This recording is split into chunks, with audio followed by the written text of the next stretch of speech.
বন্ধুরা চলে এলাম বাচ্চাদের জন্য একটা খাবারের রেসিপি নিয়ে। তো বাচ্চারা দেখবা হঠাৎ করে বলে যে ওদের ভাত খেতে ইচ্ছে করছে না, তখন আমি বাড়িতে এটা করে থাকি, ফ্রাইড রাইসের মতো করে দিই। ঘরের ভাত দিয়ে ঝটপট হয়ে যায়।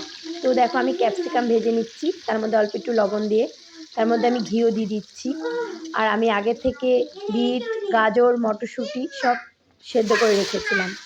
দুটো তেজপাতা আর বিট, গাজর, মটরশুঁটিগুলো সব একসঙ্গে ভেজে নিচ্ছি ক্যাপসিকামের সঙ্গে। আর দেখো চিনি গুঁড়ো করে রেখেছিলাম, চিনি গুঁড়োটাও দিয়ে দিলাম। দিয়ে এর মধ্যে অরিত্রি দেখো নিয়ে এসছে বাটি ওর। ঘরে যে ভাত আছে ওই ভাতটাই আমি অল্প অল্প করে দিয়ে দিচ্ছি।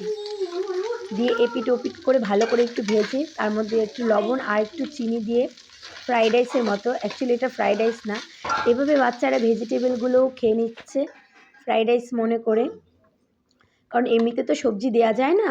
তাই এটা একটা কৌশল বাচ্চাদেরকে খাওয়ানোর জন্য। পাশে একটু আলুর দম আর আমি একটা বেগুন ভাজা আর অল্প একটু চাটনি দিচ্ছি, টমেটোর চাটনি। এটা আমি অরিত্রকে খাওয়াবো আজকে।